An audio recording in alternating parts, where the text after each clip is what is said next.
thank you for checking in into the Neutral Zone Hotel, a fantastically left-leaning podcast exploring hockey at its best and worst. My name is Alex, my pronouns are she and her, and I'm pleased to welcome you to the Neutral Zone Hotel. As sometimes, but usually always, I'm joined by a couple of my colleagues who are going to introduce themselves now. Hi, I'm SJ. I am a Seattle Kraken fan hailing from the incredibly rainy and dreary city of Seattle. At least that's what it's been like today.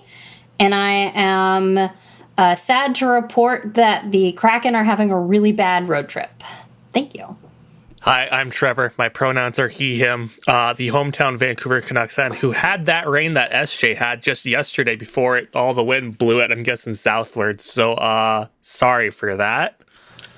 Well, that's the Pacific Northwest in the fall/winter. Yeah. To be fair, I do kind of enjoy this more than sun. Ugh. But I'm weird. I know. It's weird. You're both weird. That's true. Anyway. PNW, it happens. We have some news. I think it legally has to be called news. It has honestly been a game by game, events aside, because games are always entertaining.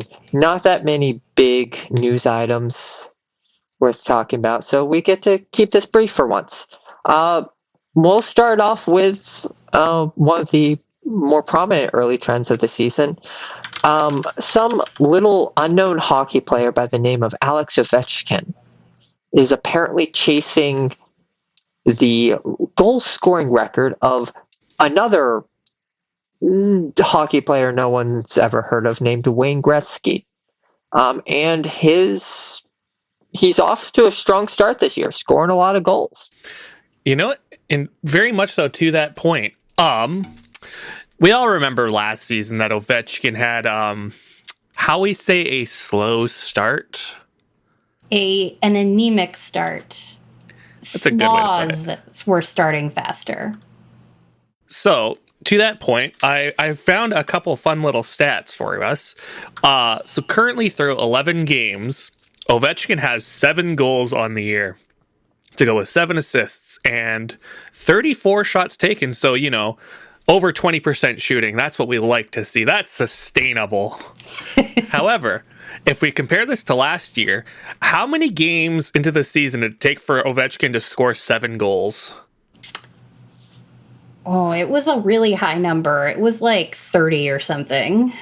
Yeah, 30 is where my mind's going. Pretty much. It was 34.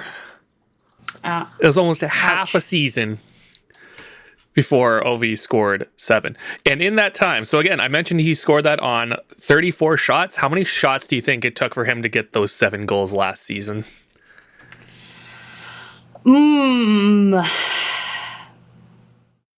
80? I'll go ahead and say 102. But one of the things with his start to the last season that I kind of remember is that, especially in the early goings, he wasn't really shooting it as much as he used to, just in general. Well, yeah, I mean, as comparison, he's averaging just over 3 shots a game.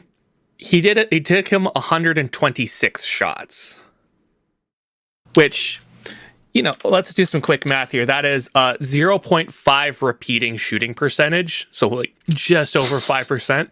Yeah, that's real bad. However, as well, 126 divided by 34, 3.7 shots per game. He was shooting at a higher rate than he currently is right now.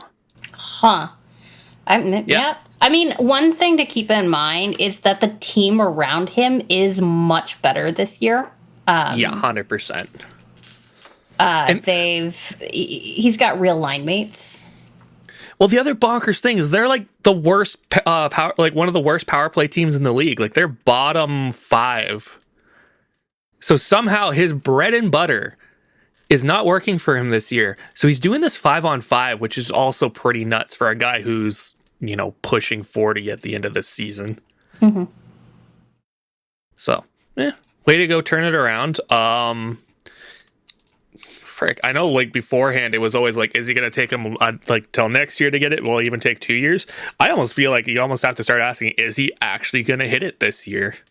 He will. I think he will. Even if his shooting percentage comes down, like, his normal shooting percentage is right around 13-14%.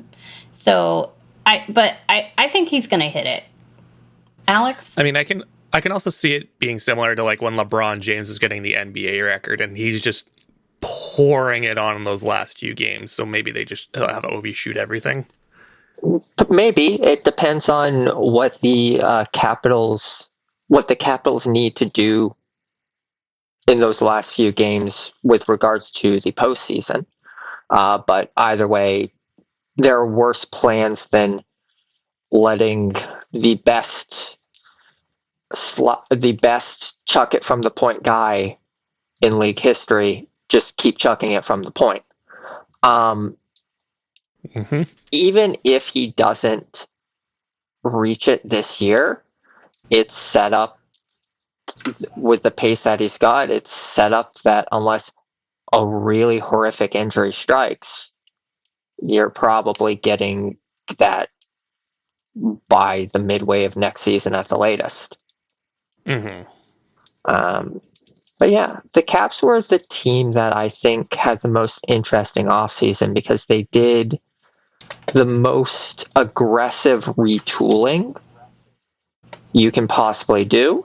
Some of those bets that they've made haven't quite paid off yet and aren't really projecting to pay off.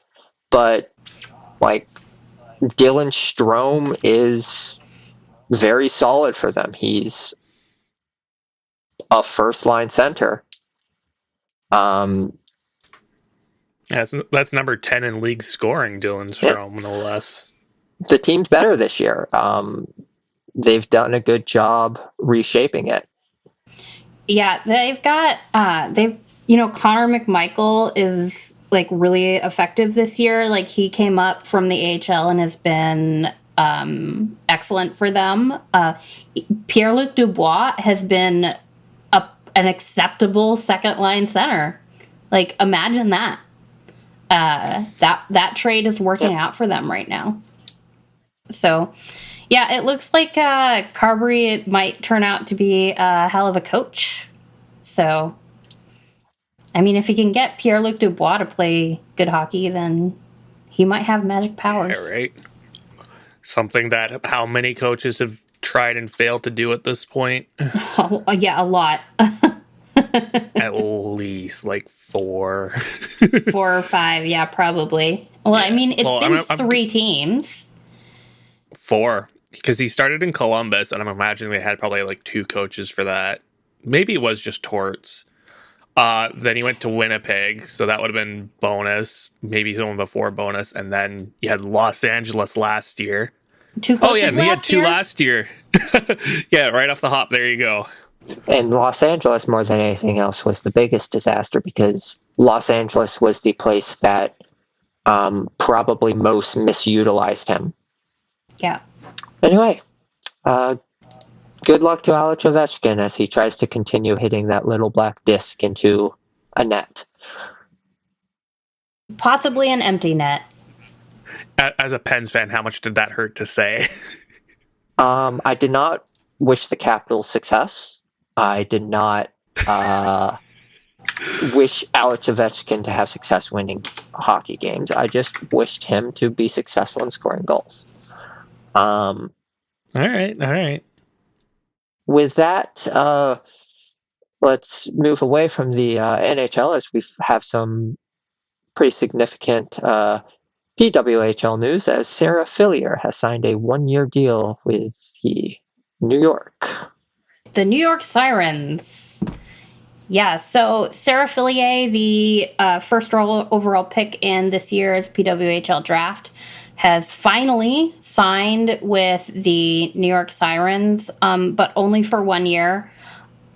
We talked pretty extensively about why she might have been seeking a 1-year deal in our last episode, I think. But and in the articles that have come out since she signed, she mentioned expansion as a big reason, and how that might free up more money across the league. So even though it's a 1 year deal, but she is not going to walk to free agency. The team does retain her rights for 2 years. So they'll be doing this again next year, and hopefully it will be a less tortured process. Mm-hmm. I do like that she's willing to bet on herself for only the 1 year and hope to maybe gain more money if like a salary cap goes up, if there's more jobs opening with expansion, rather than just take the safe, like longest maximum term that we seem to see a lot of in pro hockey, whether it be men's or women's leagues.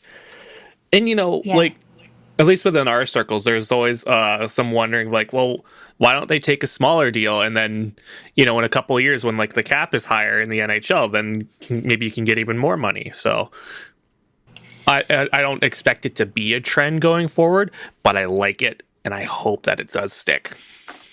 Yeah, I mean, there's the cap... The average salary in the league is what is set in the PWHL, and it's not going to go up, like, outside of the, what is it, like a 3% raise is what they negotiate in the CBA. So it's not like there's going to be significantly more money, but if New York ends up moving one of their bigger contracts with expansion, then that does open up some space for Fillier in New York. So, and there's every possibility that she's going to be the most valuable player on that team. So they're going to be incentivized to give her whatever cash they can find. Not much more to say on it because, again, like SJ said, we covered this all last week. So, yeah. All right. And moving away to some off the ice news, the NHLPA has announced the formation of a player education committee on CTE. Not super much to say about it other than, hey, what do you know? You put some actual leadership in charge and the union starts to actually start doing stuff across a wider range of issues that affect the players, rather than just being fully focused on a couple of financial issues. Who'd have thunk it? Yeah. Who'd have thunk it? Yeah, as you said, there's not a whole lot necessarily like to talk about. Not a lot of that's really known. Currently, it's just 9 players who are a part of it, and I think only, at least from what I've seen, I've only seen Darnell Nurse being really the only confirmed name. Which, as an aside, kind of nice to see that it's not just like the random plugs on a team being involved in this. You got a guy who's higher profile and higher salary who's wanting to make a difference here. Anyway, to go back a little bit though.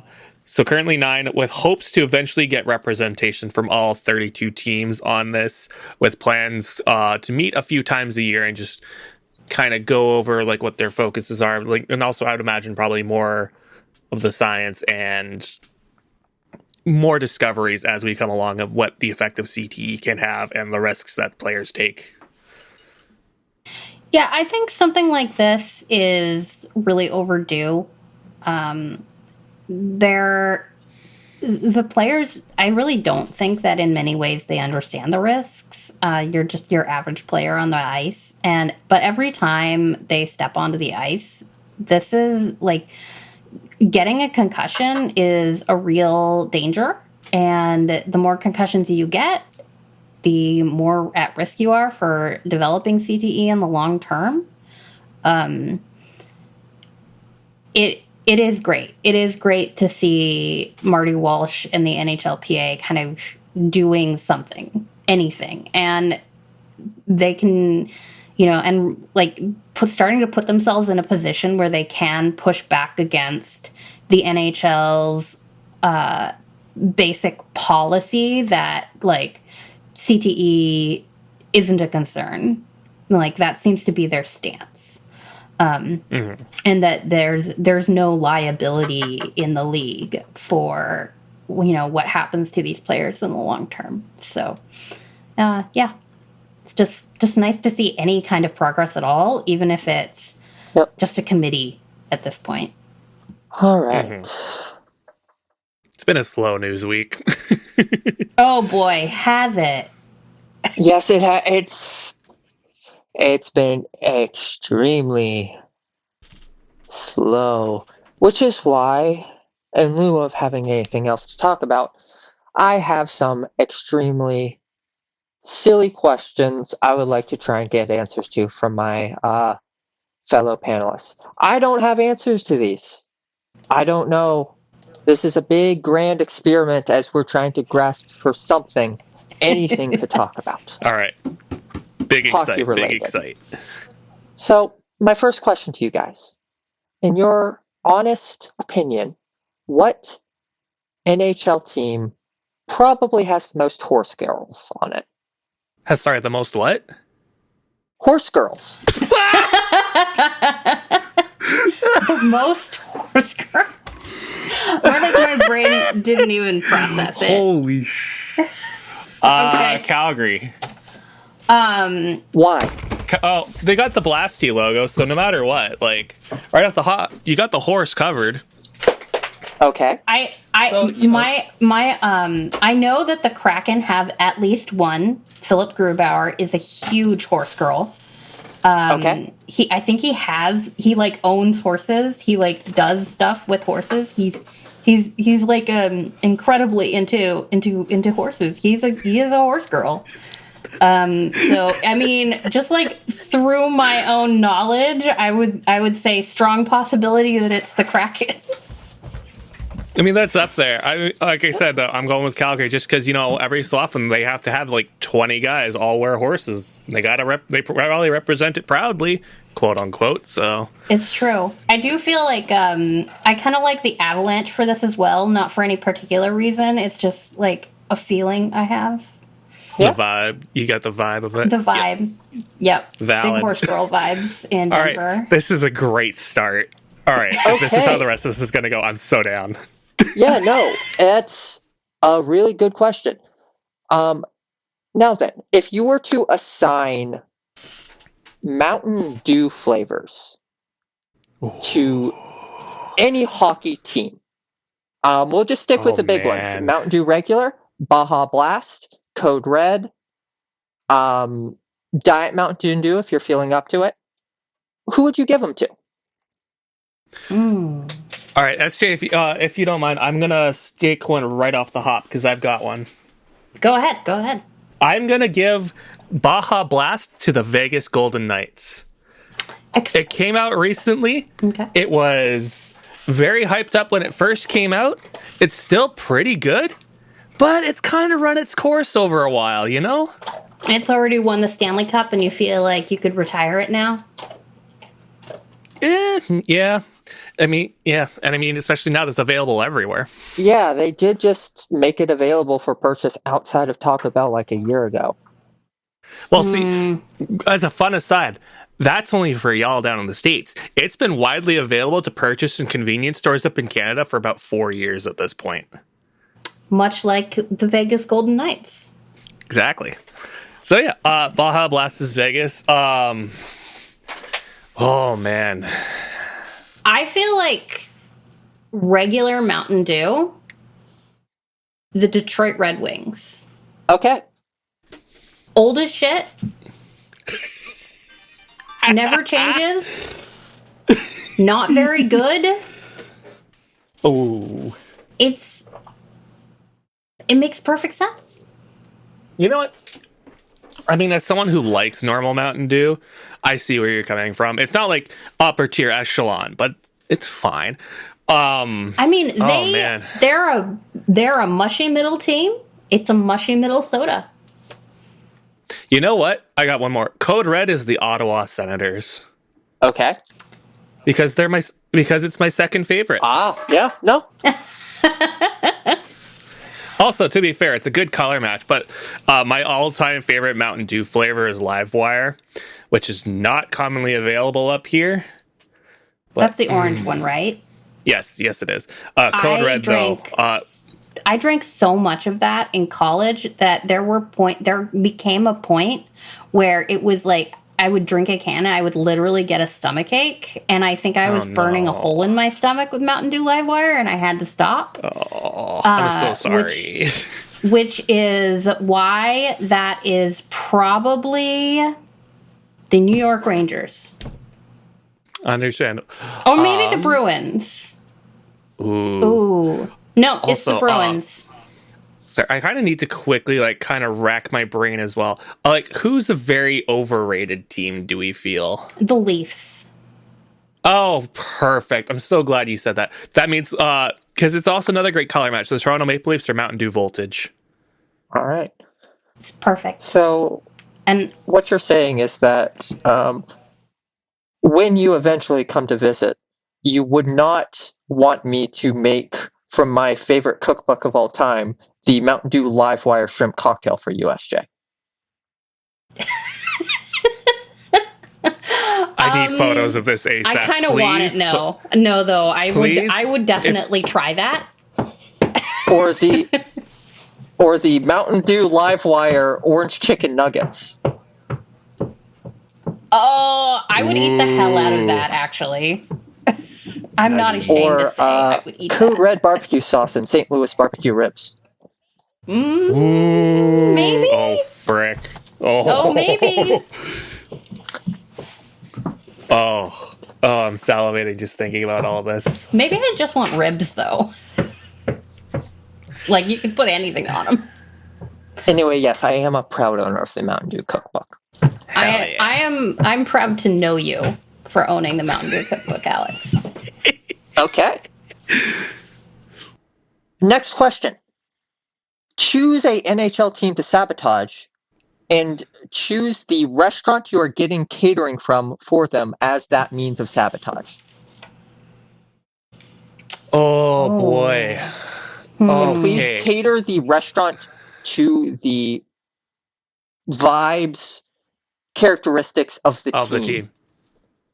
What do you think would most ruin a team? Well, every dish would be made out of Mountain Dew Livewire. All right, I think I'm sorry to have to pick on them again, but I think the Toronto Maple Leafs would be one to sabotage. Of course. And for that, it's very simple. You go to McDonald's because they're everywhere. Okay. They're bright. You can't escape it. And quite frankly, you can get almost anything off the menu. We'll just maybe, I don't know, you know what? No. We'll go with what I called a mixtrosity, which is when you get a McDouble without the bun. So it's just the patties, it's just the cheese, it's the ketchup, the mustard, the pickles, and the onions. You eat it with a knife and fork. I never felt more sick after eating food than I did after trying that one time. That's how I would sabotage the Toronto Maple Leafs. I think if I was trying to sabotage the Toronto Maple Leafs, I would have them go to Boston Pizza. I hope that's self-explanatory. I mean, in many ways, they have gone to Boston Pizza, and they're not as good this year. Actually, I believe it's self-explanatory on multiple different levels. There's the obvious level where, haha, Leafs go to Boston, haha, bad things happen. There's the level of, haha, Treliving, haha. Oh, that's right, because he's got, I don't know if it's him or, doesn't his brother own, several BPs or is, a high up in family. BP? His family owns Boston Pizza. I didn't even clock that. Oh, my goodness. Ashley, which team Trevor. Are you sabotaging and how? It's got to be the Vegas Golden Knights. Okay. Because they're in division. And I can't quite bring myself to sabotage. Oh, or maybe the Kings. They have not that great. Yeah. It's got to be the Knights. It's got to be the Knights. It's got to be a Vegas buffet. And that buffet must be contaminated with E. coli. Okay. I would buy the entire Washington or I would not buy, because I could not afford to feed a hockey team. I would arrange for the entire Washington Capitals to eat at Cracker Barrel. Because Cracker Barrel is a restaurant for old people. I've been there many times. Yeah, so have I. I would like to note. That doesn't mean it's not for old people. I don't dispute it. Yeah. I like the peg game. I think that would really defeat the Capitals. The little peg game on the tables. But no, because it's for old people and the Washington Capitals' best players are very old, they will gorge themselves and become slow and bloated and be unable to muster the arm strength to score goals from the point. Alex Ovechkin defeated by what are they even? I don't know.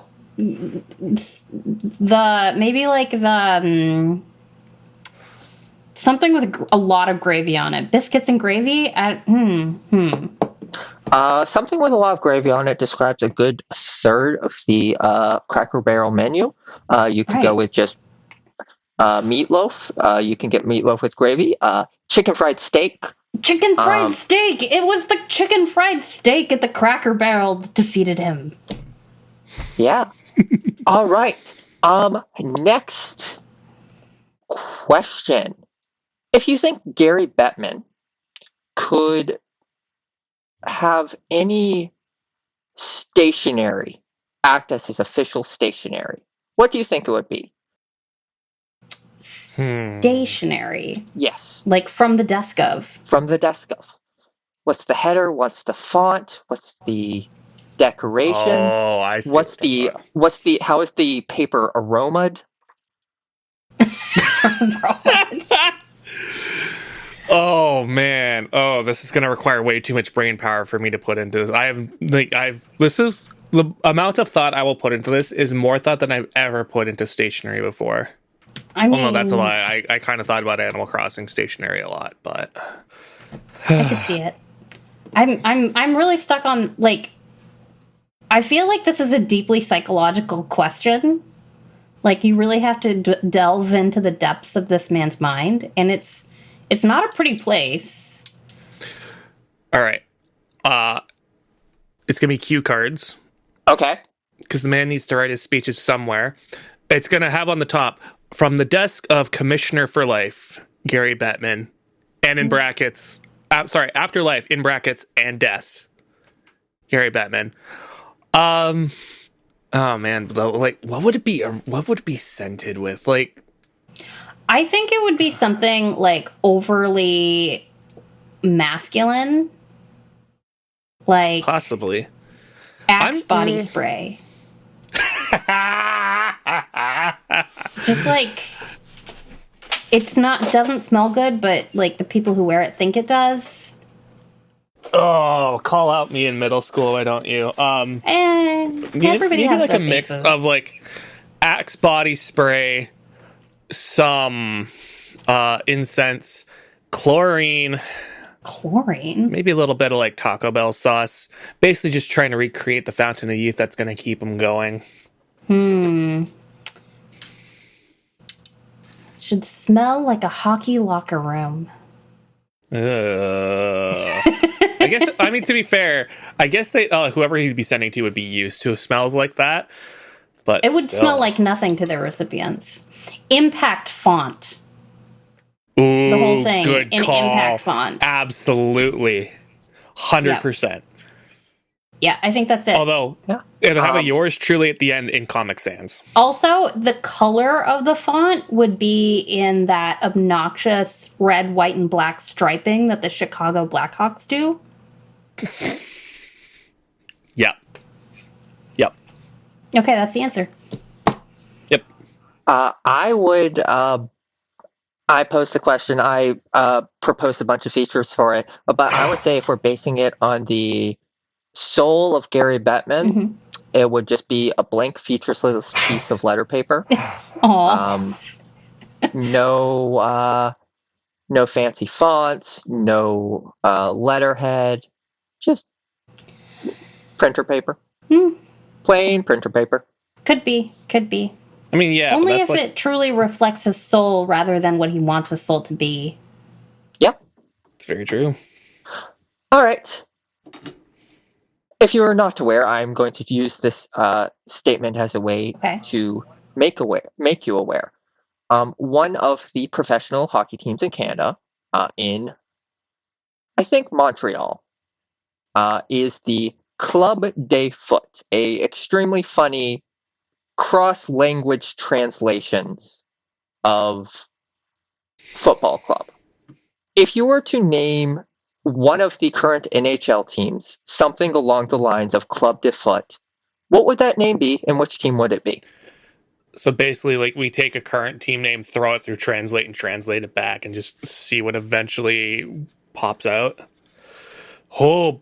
Or something along the lines of the vibes of Club des Foot. So, for example, the Dallas Stars would become the Club de Skate in the goalie crease. Wow. Oh, I don't know that I have a better answer than that. Hawk de E. You know what? I've got two. I've got one for Buffalo and I got one for Vancouver. You can. Okay. There's Club de Pain and Club de Misery. You can kind of figure out which one from there. No, I can't. I think Vancouver is pain and Buffalo is misery. You can make arguments for both, but I was bored at work and thinking about this. They currently are now the longest, or tied for the longest drought from inauguration to a Stanley Cup that St. Louis held, as they went 52 years between inauguration and their first cup, whereas Buffalo and Vancouver on year soon to be 55. Buffalo, of course, has their first overall picks, has also the longest playoff drought in NHL history, has a couple cup finals, including the aforementioned Club de Skate in the crease. Whereas Vancouver, you've heard it all before from me, if not others, more Stanley Cup finals, arguably more heartbreak because of the Game 7s, never a first overall pick, but possibly better players. One is pain, one is misery. Depends probably who you ask on the day. All right. Well, I can't do any better than that, so. All right, and I am just about tapped out of ideas for this, but we burned some time. I hope you all enjoyed listening to it. We did. That was fun. Thank you so much for that, Alex. That was great. And that was a fun little game. If you enjoyed that, we would really appreciate it if you,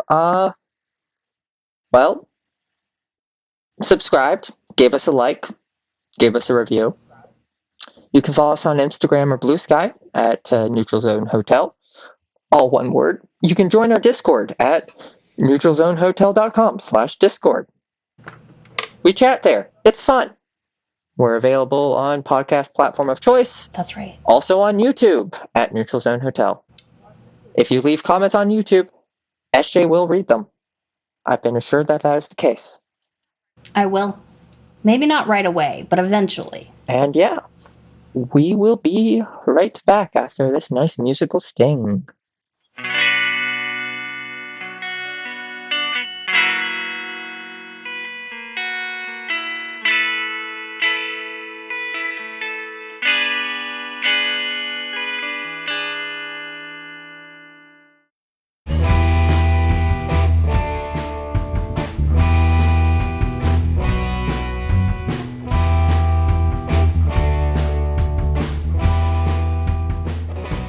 All right, we are back. And SJ, I understand that you read a book. I know. It's weird. So this is another segment in what I like to call the Red Hot podcast series. SJ Reviews a Thing. I've been known to review movies in the past. Probably other things. Oh, I reviewed that Amazon miniseries, and now I'm going to review this book that is old because it was written in 2017. So I recently read Craig Custance's 2017 book, Behind the Bench, Inside the Minds of Hockey's Greatest Coaches. If you look this book up online, you might be baffled by the fact that all of the sites also list Sidney Crosby as an author, but he just wrote the foreword. He wrote a very bland, forgettable foreword. He's not an author of this book. I was a little bit confused by that. So don't be. If you're not previously aware of who Craig Custance would be, and honestly, why would you be? He is a longtime hockey journalist. He previously worked at ESPN. He's now kind of a big shot at The Athletic. He has written a couple of books, but I think most notably, because I feel this might be his greatest work, he had a pretty good podcast with Sean Gentili last year. Rest in peace, the Tuesday Boys.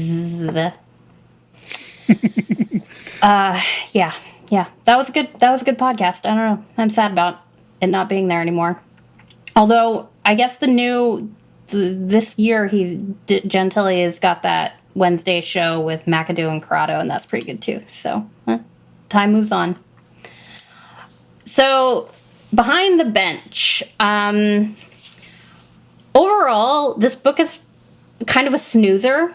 The conceit is that Custance sat down with a bunch of the quote-unquote greatest hockey coaches of recent years, and they watched famous games that they had coached. Stanley Cup winning final games, gold medal winning games. He did, for instance, Game 7 of the Penguins' 2009 Stanley Cup final with Dan Bylsma. They watched the 2010 Olympic gold medal game with Mike Babcock. So, stuff like that. It's not a bad concept for a book. What wisdom could be revealed by these men in the midst of their greatest triumph, etc. The execution, though, is largely pretty bland. And I think it's because these coaches are too well-trained to deal with the media, and Custance doesn't really have the mindset going into this book to challenge that thin veneer of bullshit that you have to layer on these guys kind of layer on these conversations, right? Outside of one really interesting chapter in this book, Custance really doesn't ask tough questions. He seems to accept them pretty entirely as they present themselves to the public, kind of these smart hockey minds who know how to coach players to win, but always within the bounds of the rules and expectations, right? So you can really see how this approach fails the reader in the Mike Babcock chapter. What do you know about how Mike Babcock approached coaching and who he is as a person today? A lot more than I would probably expect to, because a lot of news stories have come out about how Mike Bobcat is a completely different person who is most certainly not a hockey coach. He is a person who lives in the foothills of Kentucky and makes his living as a hunting instructor. Okay. Mike Babcock is a hockey coach who has been accused of emotionally abusing his players, bullying his players, and had a extremely funny, in retrospect, extremely aborted coaching tenure with the Columbus Blue Jackets, in which he was fired after it was revealed that he broadcast the contents of a player's phone in the team meeting.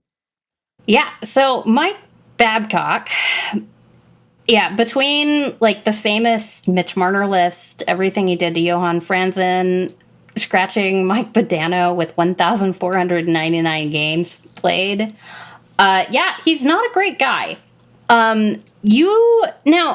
to be fair to Craig, he wrote this book in 2017, or at least that's when it was published. So he actually did many of these interviews before that.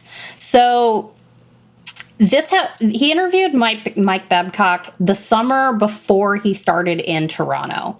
Now, this would have been after he did all the terrible things in Detroit. But before those were really like the controversies had really come to a fore. And well, what do we really know about how he approached coaching in 2017? I don't know, because none of this is in the book. Like, really, the entire chapter is about kind of a huge nothing. It's a lot about like what Mike Babcock thinks leadership should look like and how people should pursue self-improvement. It's like there's nothing in it. It's bland. It's really empty. And like basically everything in the book is like that outside of one single chapter, which I'm going to talk about at length because it is the only interesting chapter in the book. So like a lot of the book is basically like a long intermission interview. There's a lot of cliches, a lot of softball questions, and them just kind of enjoying a nice hockey game together, right? I'm sitting here, I don't remember a thing from the Ken Hitchcock chapter, the Ron Wilson chapter, the Claude Julien chapter, the Dan Bylsma chapter. Like, there was nothing needy in there, right? But I do want to talk about the one exception. Who do you think is the coach? Just like, if you had to guess, who is an exception to all this? So I'm going to pull back the curtain. I think I know the answer because we were talking about it off the air yesterday. Alex should guess then. Don't pull back the curtain yet. I will quickly say, though, even if I didn't know, I probably would have been able to guess this one.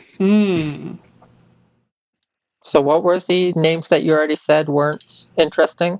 Ken Hitchcock, Ron Wilson, Claude Julien, Dan Bylsma. I don't know if the timeline is right, but on something like this, I guess John Cooper. Oh, he wasn't interviewed for this book. This would have been before the Cups. Yeah. I think that if Custance was writing this book today, he absolutely would have pursued John Cooper. But he's not in the book, and that might be an interesting chapter. Cooper is an interesting individual. Yeah. It's John Tortorella. Yeah. John you got Tortorella. Half the name, right? Huh?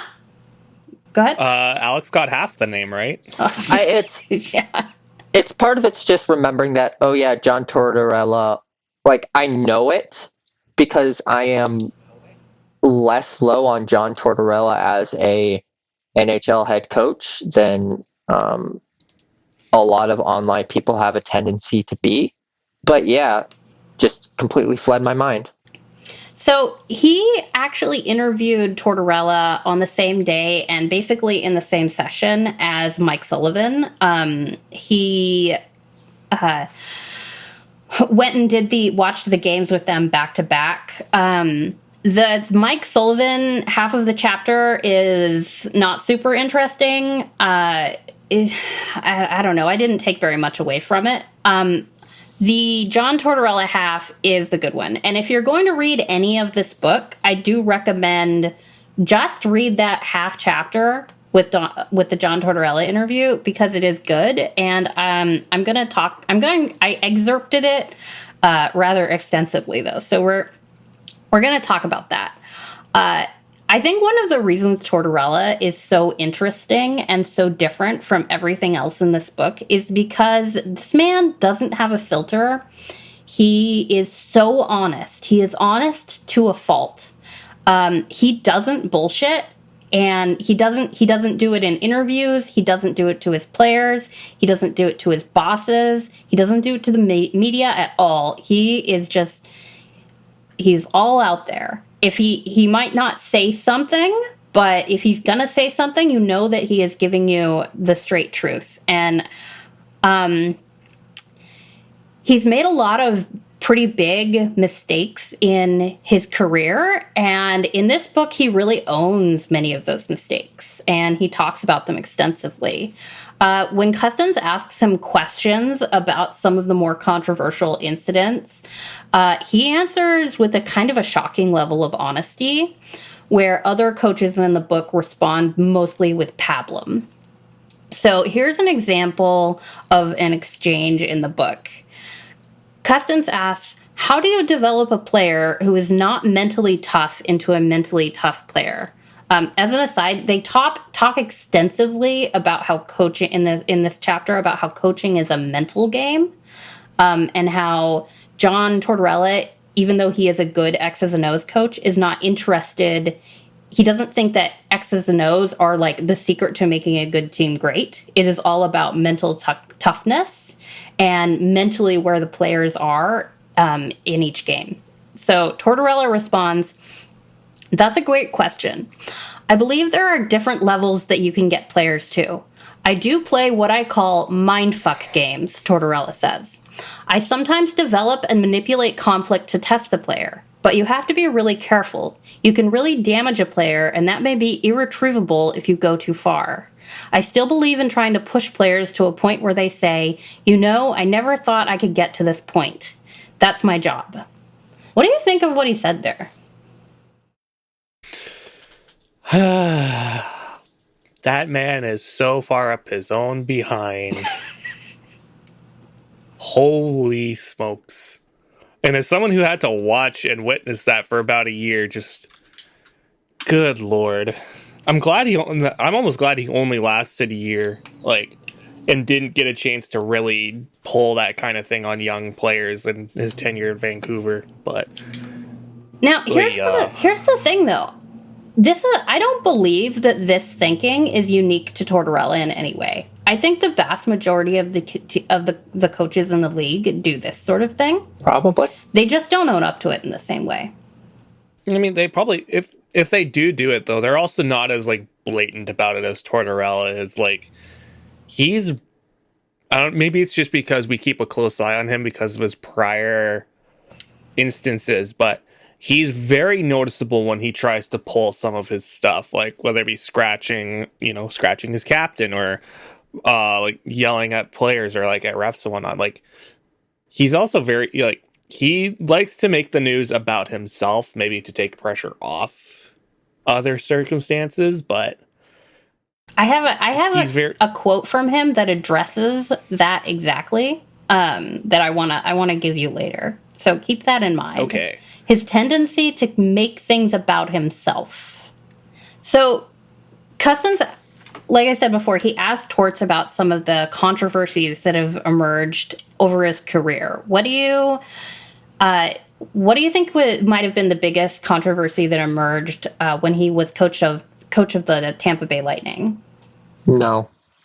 Anything particular spring to mind? I do not remember. My memory is weak. Not really. So he spoke pretty candidly about what happened with one young franchise cornerstone, Vincent Lecavalier. Do you remember anything about what happened with Lecavalier?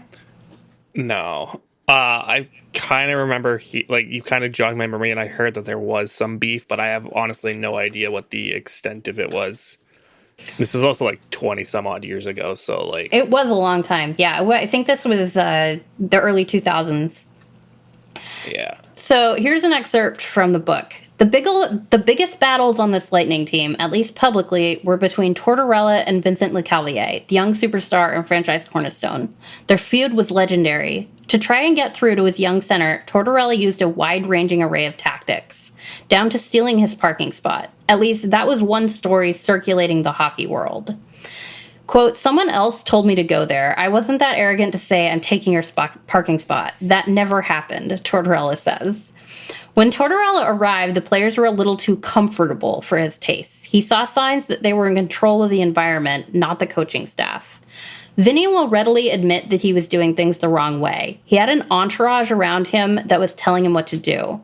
So the battles between Lecavalier and Tortorella began. Some were public, some private.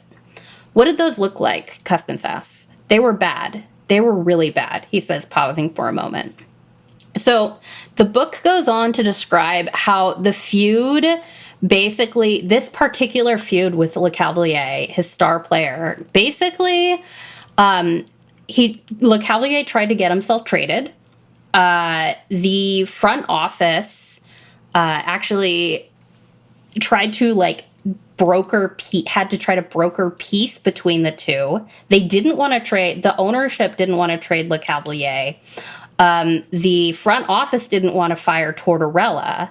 And what eventually ended up happening is the GM got fired over this. Eventually, they did end up bringing in his agent to try to broker peace as well. They really wanted to keep both people. So it sounds like the whole thing was a real shit show. It took months to resolve. And here's where the book lands after the dust kind of settled. For Tortorella, the breakthrough began when he stopped having one-on-ones meetings with Lecavalier to yell at him, and moved them in front of the team. If I'm going to tell Vinny to fuck off, it's going to be right in front of everybody. They're going to see what's going on with him on the ice, Tortorella says. That's what started the ball rolling. He wasn't loved by his teammates, the way he was acting. When I have a Freddie Modine come and say, you know what, now we know he's being treated like you're treating us. Things came to a head during a meeting in Carolina. Lecavalier finally had enough of the yelling and the criticism. He finally pushed back and laid into Tortorella. I smiled and said, it's about fucking time. I've been kicking the shit out of you for however long, and you sit there and take it, Tortorella says. This is how Tortorella thinks. He was so happy that Lecavalier was finally pushing back. Tortorella is banging on the table again as he says it, one for each word. I wanted him to fucking care. I wanted him to stop taking my shit and say, fuck you, I'm going to show you.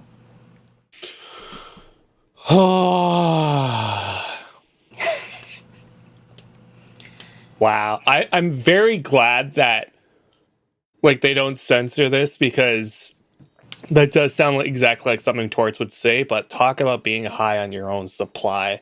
And the worst part is you can't even criticize it, because they ended up winning a cup a couple years after that. So evidently something worked, but what he was trying to get Lecavalier to play a team game instead of an individual game.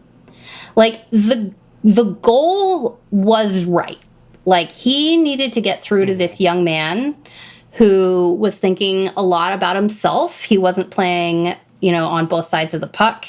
He was there for points, for personal points, and he wasn't playing, the way that the team needed him to play. But he had all the talent in the world. It's Tortorella's tactics, I think, that you can really question here.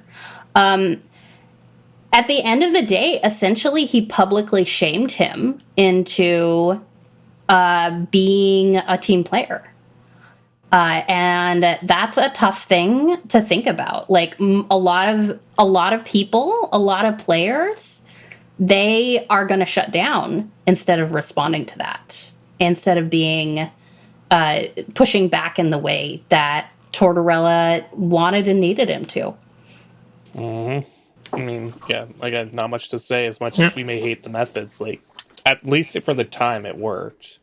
It worked in the time, I think, but players have changed over the years. I think one of the things to think about is that the league is much more professional even today than it was 20 years ago.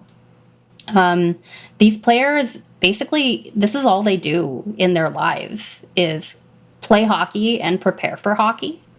And I think it's a really difficult when 110% of your life is about one thing, to have a really shitty boss. To have somebody who might make it just hard to go to the rink every day. So it's something to think about. There's a lot in here also about his time with Vancouver, and I thought, Trevor, you would be pretty interested in this. Oh boy. Tortorella freely admits that he did a bad job in Vancouver. He owns it. He says, "I think I should have gotten fired out of Vancouver. I didn't do a good enough job making an adjustment in our concept with the injuries they had." So to him, things took a turn for the worst when he picked backup goalie Eddie Lack to start over Roberto Luongo in the Canucks' high-profile Heritage Classic game in early March of 2014.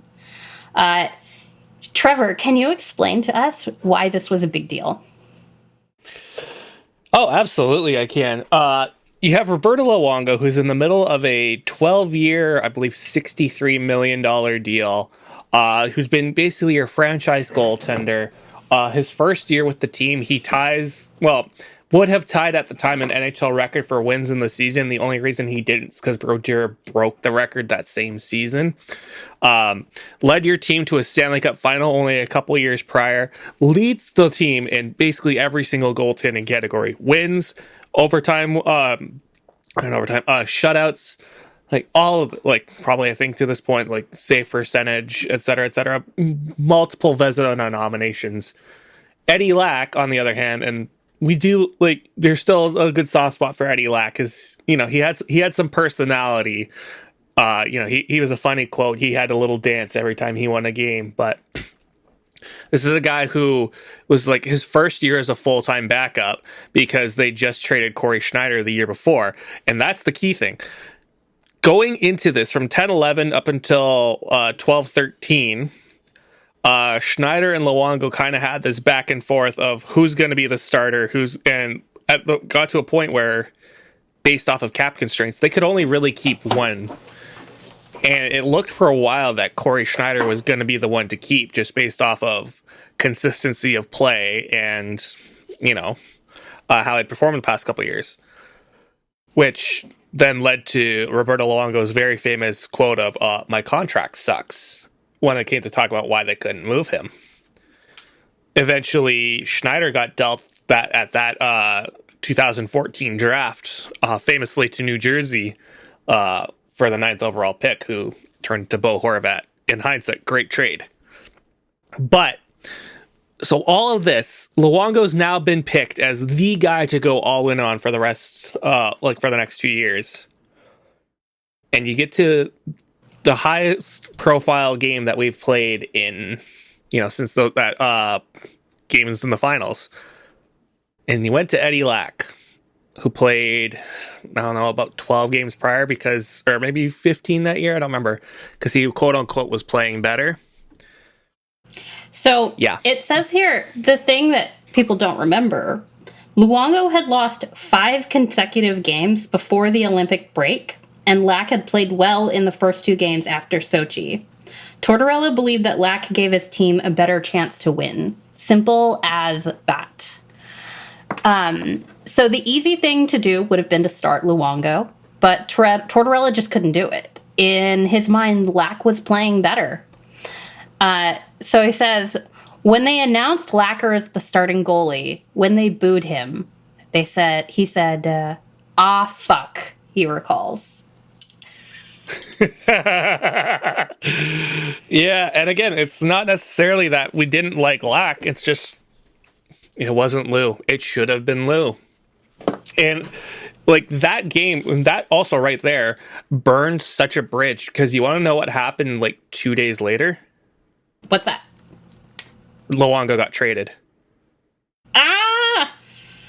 Luongo going to Florida happened because of that game. So I can only imagine he got so pissed off with that decision. He went to management and said, "Trade me right now." And Florida was the only team who was probably one of the few teams he'd be willing to waive his no movement clause for, and could maybe reasonably afford him. And it should also be pointed. It should be pointed out. We got Jacob Markstrom back in that trade, but from that point on, Eddie Lack started pretty much every game except for one. That Markstrom let in 3 goals on 4 shots and got pulled. So Lack played every game to the end of the season, including back-to-backs. Jesus. He was never the same after that because he got overworked. Oof. This is interesting. I didn't excerpt this, but I'm going to read it in now because there's a quote from Luongo about this. He doesn't think of anything but winning the game, Luongo said. I thought he was a great coach, to be honest with you. It's just part of who he is, and that's fine. I accepted it, and it led me to be where I'm at today. And apparently where I'm at today is Florida. What a diplomatic way to say that. I mean, Lou sounds like a pretty stand-up guy. Oh, yeah. To be honest. Like, it doesn't sound like he's got beef with Tortorella at all over this.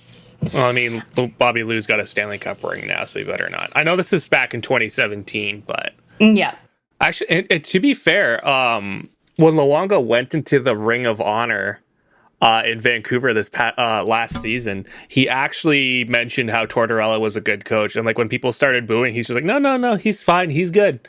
It's all right. So, yeah, I honestly do believe there's no bad blood between the two, so... After the section on the Heritage Classic, he talks about what happened when he went after Bob Hartley. Oh, the peak of our love for John Tortorella. It was a very steep downhill after that, but I remember at the time everyone adored that man. The Bob Hartley moment, he says, that's embarrassing to me.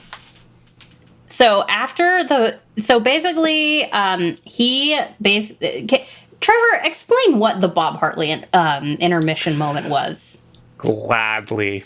So at the very start, the last time that Calgary and Vancouver had played each other, it ended not great. If I remember correctly, there was a line brawl and like a lot of fighting that went on. Mm-hmm. And they were playing again like within a week.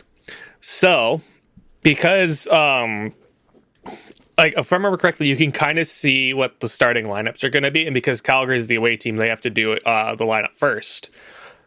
And it was noted that that they were starting their fourth line, and had also scratched some of their normal players to just basically put in big bruising goons to start the game, which led Tortorella to have to respond because he's not going to put his star players out against a whole lot of goons. So he puts out his fourth line, which at the time included like a goon, another player, and a guy making his NHL debut. It says, Tortorella decided to have defenseman Kevin Bieksa take the opening draw. He also sent out fighter Tom Sestito and rookie Kellen Lane. Starting a rookie is a decision he regrets. Yeah, because Kellen Lane gets the great honor of having a whole whopping 3 seconds of ice time in his debut, because as soon as the puck drops, immediate line brawl between all 10 players on the ice, and all of them got ejected. That sucks. So, because of this, and because Torts was understandably pissed off at Hartley's tactics, Tortorella decided to go storm down the hallway between the dressing rooms in the intermission to, for lack of better words, go fist fight Bob Hartley, which led... SJ, I don't know if you've ever seen the clip.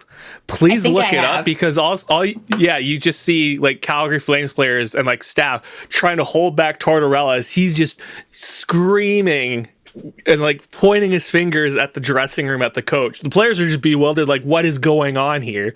And I think even like the broadcast was like befuddled. But so we loved it at the time. Quote, that Brian McGrattan was unbelievable, Tortorella says. Tortorella is referring to the 6'4" Flames enforcer who was playing the role of peacekeeper in the hallway. That really could have turned ugly. He could have killed me. McGrattan just said, Torts, you got to get the fuck out of here. If I remember correctly, too, I think McGrattan was actually one of the players who took to the ice, so he might have been sitting in the dressing room because he had been ejected earlier. Yeah, he probably was. Out. Oh, man. I feel like I need, you know what? After we're done here today, I'm going to look this like whole stuff up again, like the opening brawl and the storming of it, which sounds archaic, but I need to appease my like inner 22-year-old. Yeah, that's fair. I mean, with the benefit of hindsight, the whole thing does sound absolutely freaking hilarious. So as a result of this incident, Tortorella got suspended for 15 games and not allowed contact with the players during that time. One of the reasons he got suspended for so long was that he completely owned up to it in the hearing. Like the people from the Canucks were like trying to get him to like pretend like it had been a spur of the moment thing, and Tortorella was just like, no, I was definitely planning to go in there to do it during the first period. It was totally premeditated, so Bettman had to throw the book at him. Like, he wouldn't defend himself at all. 15 game suspension. After that incident, not much else to say. I think Torts talks about how he made a real effort to start controlling his emotions better, especially on the bench. And I think that's true over time. He is not as bad as he was. So I don't know. I guess people can change. He still has his moments though. Because, like, wasn't there the moment just, like, last year where he got ejected and he just basically kept saying, no, F you to the ref for, like, 5 more minutes after that? That did happen. Yeah. So, but that's even that's an improvement, Trevor. He's gotten better up to that. Maybe it's the sweater vests. It is. I think the sweater vest is an important part of the current John Tortorella. I can't imagine the man in a tie anymore. Sorry, before we go off there, I forgot there is one other thing, though, about his time in Vancouver that kind of rubbed people the wrong way. John Tortorella, very well-known American, very well-known patriot to America, to the point where if you look at a map of Canada in the U.S., for the most part, there's that nice, thin, straight line that separates us. If you look very closely into the separation between British Columbia and Washington, for the most part, it's pretty even. And most of it makes sense, except there's a little tiny little speck at the very southwest corner of BC. It's surrounded, like, where the ocean kind of dips inside there. And for the most part, it's landlocked, except for a tiny little divot of land that falls beneath the 49th parallel. This is Point Roberts. SJ, you're probably well aware of Point Roberts. I am. Tortorella lived in Point Roberts because he refused to live in Canada. So he would commute from Point Roberts over the border. And I should point out, this isn't, it's close-ish to Vancouver, but it's not that close. That's about an hour to an hour and a half commute every day by car. That's ridiculous. And he would go from there to the rink and back, just so that way he could be in the States. That's silly. That didn't make it in the book, but wow. So I want to circle back to what you said about Tortorella making things about him. So here's another excerpt from the book. I know Tortorella wants the only focus to be on winning games. That's all he cares about. But time and time again, because of his convictions and his inability to be political, even for a moment, he finds himself, not his players, in the spotlight. The last thing he wants, and I believe this, is for everything to become about him. But it's inevitable in moments like these. So those are Craig Custance's words.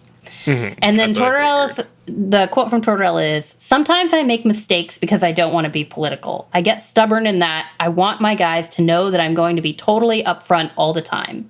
It's almost trying to be so unselfish that you're selfish. 90% of the time, the way things are handled, honestly, it's really good. But that 10% just takes over. It turns into a clusterfuck. It becomes about me. If you knew me, it is the last thing I want. What do you think? That man's just utterly fascinating. He is. He's an interesting guy. So all in all, book pretty skippable, except for this bit about John Tortorella. There's a bunch more in that chapter as well that is pretty fascinating. Like the bit about how like he made his wife turn down a job in Florida in the late 80s that she was going to pay her like $84,000 because he wanted to take a coaching job for $18,000 in Connecticut. Wild. Yeah. 84 grand in the 80s. In no the less. 80s. Like, In the 80s. I really got stuck on that for a while. So I think I do have a lot better understanding of why Torts evokes such strong feelings around the league and among fans, and why year after year he still manages to find a place in the NHL despite all of the controversy. I think that his determination to speak candidly and tell people exactly what he thinks is his greatest weakness, but it's also his greatest strengths. Like, he just doesn't bullshit, and there's precious little of that in the league. And that's my book review. Just skip the entire thing except for the John Tortorella chapter, which is very interesting. Yeah. SJ, Sweet. when we're talking about this stuff in prep, and I mean this with love, you always underrate the amount of time it's going to take us to get through your reviews. I'm sorry. I'll be better. Don't be. I'll be better about estimating time. No, this was cool. I quite enjoyed that segment. That was awesome. Cool. I hope all of the listeners enjoyed it as well, and that nobody bothers to read that whole book. I am planning on reading Custance's new book in which he interviewed NHL GMs. So stay tuned for that, I guess. And with that, any closing statements before we outro our way out of here? I hope there's some news next week. Welcome back, Macklin Celebrini. Try not to get hurt again. Yeah. Fair enough. You've been listening to the Neutral Zone Hotel, which is written, hosted, and produced by the Neutral Zone Hotel crew. You can find out more at neutralzonehotel.com. Our fabulous logo remains designed by Emily Mowbray. You can follow us on Instagram or Blue Sky at Neutral Zone Hotel, or email us at feedback@neutralzonehotel.com. Join our Discord at neutralzonehotel.com/Discord, and then please give us a rating of 5 stars and a nice review, and click the like button. Thanks for listening, everybody.